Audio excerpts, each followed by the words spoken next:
Hi friends, Assalamu alaikum. Welcome to my channel. இன்னைக்கு நம்ம சேனல்ல பார்க்க போறது ஜாலர் பரோட்டாவும் மட்டன் கிரேவியும் எப்படி பண்ணலாம்னு பார்க்கலாம். சூப்பரான டிஷ் இது. மட்டன் கிரேவிக்கு நம்ம ஒரு மசாலா ரெடி பண்ண போறோம். என்னலாம்னு பார்க்கலாம். ஃபர்ஸ்ட் 2 டேபிள்ஸ்பூன் மல்லி எடுத்துர்க்கேன். அதுக்கு அப்புறம் 1 டீஸ்பூன் ஜீரகம் எடுத்துர்க்கேன்.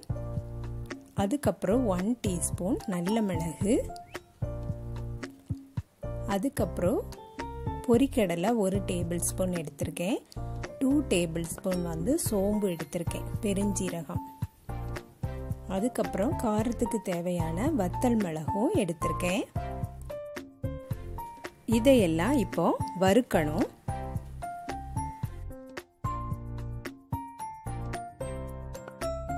இதுக்கு கூடவே பட்டையும் 4-5 ஏலக்காவும் கிராம்பும் எடுத்திருக்கேன். இதையும் சேர்த்து வறுத்து எடுத்துக்க வேண்டியதுதான். இந்த மசாலா வச்சு தான் நம்ம கிரேவி பண்ண போறோம். இது கூட வேற எதையுமே நம்ம ஆட் பண்ண போறதில்ல.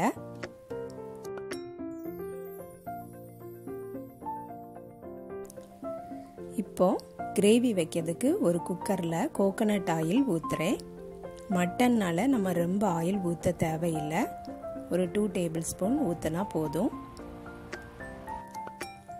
பல்லாரி கட் பண்ணி வச்சதை சேர்த்துடலாம்.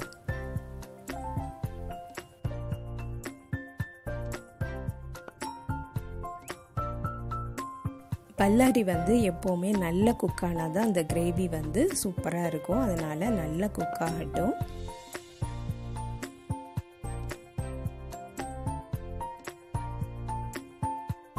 ஒரு டீஸ்பூன் சால்ட் ஆட் பண்ணிக்கலாம்.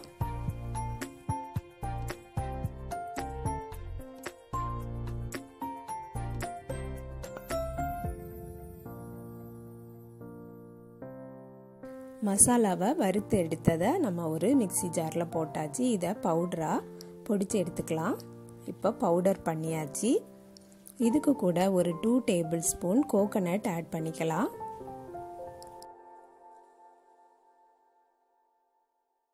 அதிகமாக தேங்காய் துருவல் சேர்க்க தேவையில்லை. ஏன்னா கிரேவி நல்ல திக்காயிரும். அதனால 2 டேபிள்ஸ்பூன் தேங்காய் துருவல் போதும். இப்போ பல்லாரி நமக்கு நல்ல குக் ஆயிட்டு ஒரு 1.5 teaspoon ginger garlic paste add பண்ணிடலாம்.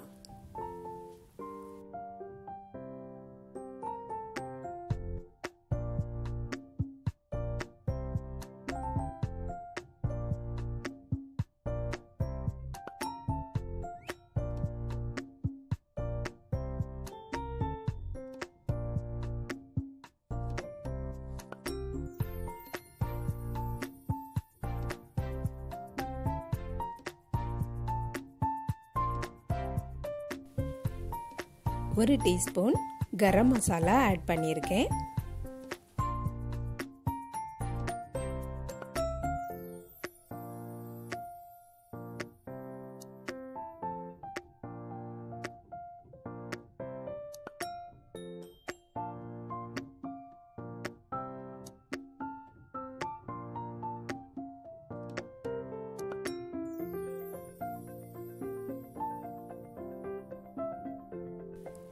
அதுக்கப்புறம் பச்சை மிளகும் தக்காளியும் ஆட் பண்ணிடலாம்.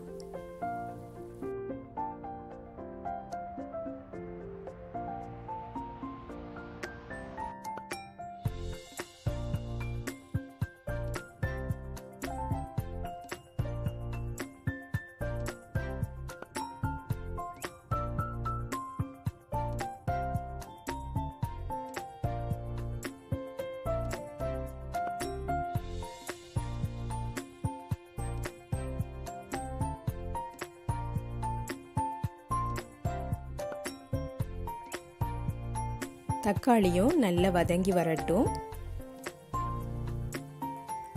இப்போ நமக்கு மசாலா ரெடி ஆயிட்டு நல்லா அரைச்சி எடுத்தாச்சு.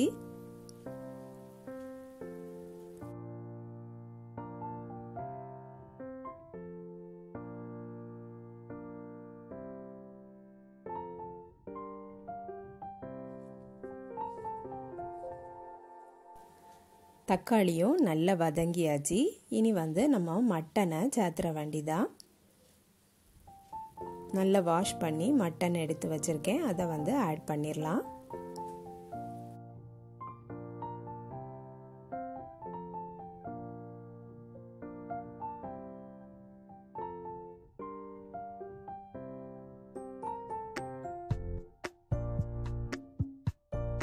நல்லா மிக்ஸ் பண்ணி விட்டுக்கலாம்.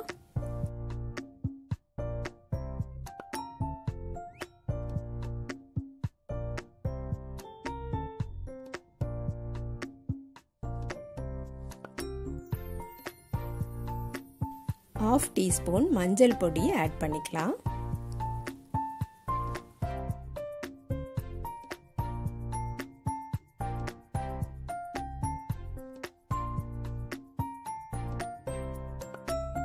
½ டீஸ்பூன் வத்தல் தூளும் கொஞ்சம் ஆட் பண்ணியிருக்கேன். அந்த கலரை வந்து என்ஹான்ஸ் பண்ணி கொடுக்கறதுக்காக வேண்டி கொஞ்சம் வத்தல் தூள் ஆட் பண்ணியிருக்கேன்.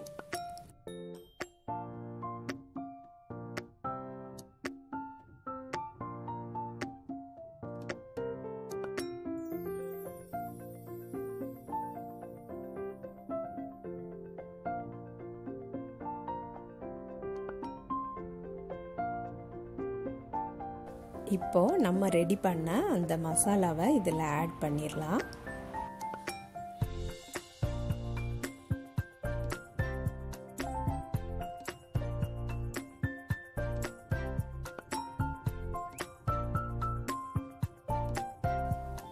ஒரு கப் போல் தண்ணி ஆட் பண்ணிக்கலாம். ரொம்ப அதிகமாக ஆட் பண்ண வேண்டாம், ஒரு கப் போதும். ஏன்னா நம்ம வந்து திக்காக தான் இந்த கிரேவி வைக்க போகிறோம்.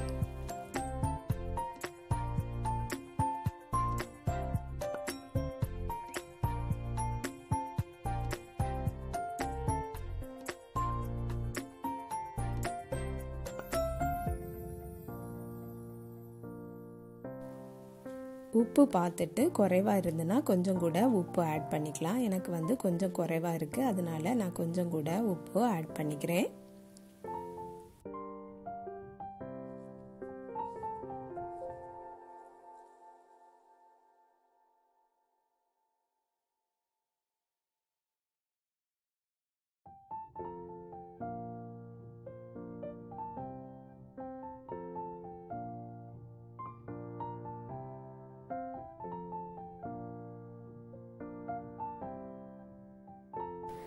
நல்ல திக்காக இருக்குது, அதனால் நான் வந்து கொஞ்சம் கூட தண்ணி ஆட் பண்ணிக்கிறேன். ஏன்னா இது மட்டன்னால் நம்ம ஒரு 8 விசில் கிட்ட போட வேண்டியது வரும். அதனால் தண்ணி வற்றிடக்கூடாது அப்படிங்கிறதுக்காக வேண்டி ஒரு 1/4 கப் தண்ணியை ஆட் பண்ணியிருக்கேன்.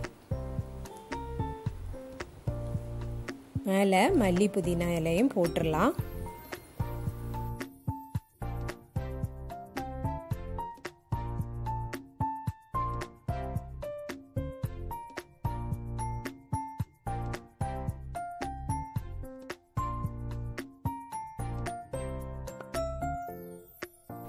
குக்கரை மூடி நம்ம வந்து ஒரு 8 விசில் கிட்ட போட்டுடலாம்.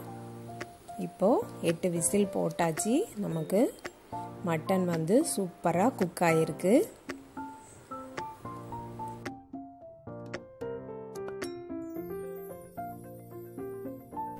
நல்ல திக்காகவும் இருக்குது. இந்த கறி வந்து ரொம்ப டேஸ்ட்டாக இருந்து நீங்களும் ட்ரை பண்ணி பாருங்கள். நம்ம வந்து இன்ஸ்டண்ட்டாக மசாலா பொடிச்சு நம்ம வந்து ரெடி பண்ணியிருக்கோம் இந்த மட்டன் கிரேவி.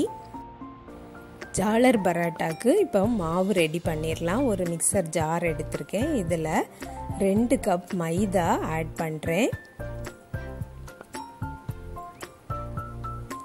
2 கப் மைதாக்கு 2 முட்டையும் ஆட் பண்ணிக்கிறேன்.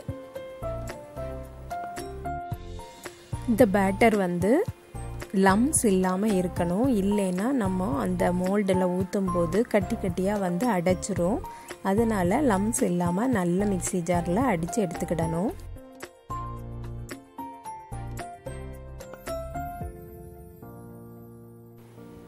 சால்ட்டும் போட்டுக்கலாம். அதுக்கப்புறம் திக்கான கோகனட் மில்க் எடுத்து வச்சுருக்கேன். ஒரு 1.25 கப்பு போல் நம்ம ஆட் பண்ணிடலாம். இதுக்கு தண்ணி வந்து நிறைய ஊற்றக்கூடாது, நம்ம கட்டியாக தான் இருக்கணும் இந்த பேட்டர். 1.25 கப் கோகனட் மில்க்கும் ஆட் பண்ணியிருக்கேன். இதை இப்போ நல்லா அரைச்சி எடுத்தாச்சு.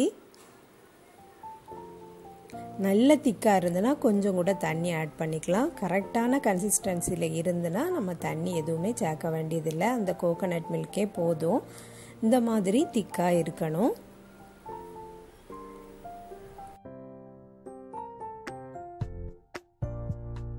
மாவு ஒருவேளை லூஸ் ஆயிட்டு அப்படின்னா கொஞ்சம் கூட மைதா ஆட் பண்ணிக்கலாம். இந்த ஜாலர் பரோட்டா எங்கள் ஊர் சைட்ல எல்லாம் புது பொண்ணு புது மாப்பிள்ளைகளுக்கு வச்சு கொடுப்பாங்க.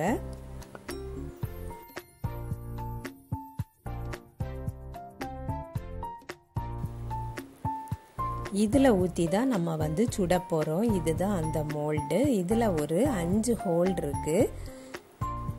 இதே மாதிரி மோல்டு ஸ்டீல்லையும் இருக்குது. சிலது ஒரு ஹோல் தான் இருக்கும். இதில் 5 ஹோல் இருக்கிறதுனால நம்ம மாவை ஊற்றிட்டு இந்த மாதிரி ஒரு கப்லையோ ஜெக்கிலையோ வச்சுட்டு நம்ம தோசைக்கல்ல அப்படி சுற்றிட்டு இந்த ஜெக்கிலே வச்சிடணும். அப்போ தான் நமக்கு வேறு ஒரு சைடும் வடியாது. இப்போ நம்ம ஒரு ஃப்ரை பேன் அடுப்பில் வச்சுட்டு கீ கொஞ்சமாக அப்ளை பண்ணிக்கிறோம்.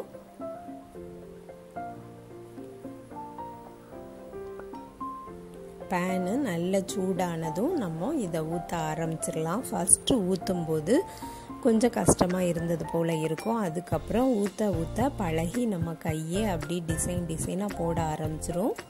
சூப்பராக வரும். ஈஸியாக தான் இருக்கும். டக்குன்னு இதை சுட்டு எடுத்துடலாம்.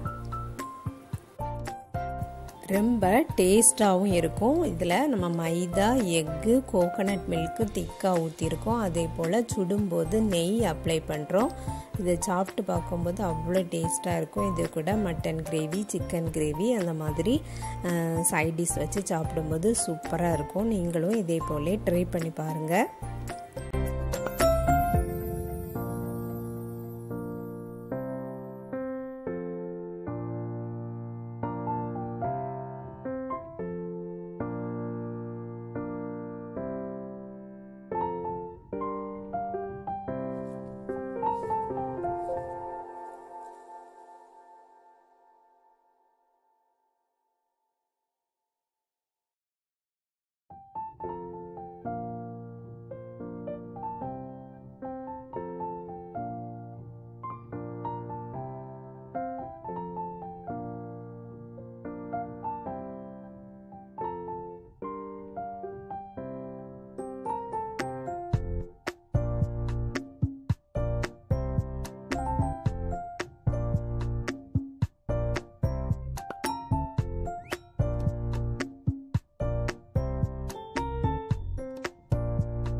எல்லாம் சுட்டு எடுத்தாச்சு. இப்போ சாப்பிட்றதுக்கு ரெடி ஆயாச்சு. ஜாலர் பரோட்டாவும் மட்டன் கிரேவியும் டேஸ்ட்டு சூப்பராக எம்மியாக இருக்கும். நீங்களும் ட்ரை பண்ணி பாருங்கள் ஃப்ரெண்ட்ஸ். இந்த வீடியோ பிடிச்சிருந்தனா லைக் பண்ணுங்கள், ஷேர் பண்ணுங்கள். நம்ம சேனலை இது வரைக்கும் சப்ஸ்கிரைப் பண்ணலைன்னா சப்ஸ்கிரைப் பண்ணிடுங்க. நெக்ஸ்ட் வீடியோவில் வேறு ஒரு ரெசிபியில் சந்திக்கிறேன். அஸ்ஸலாமு அலைக்கும்.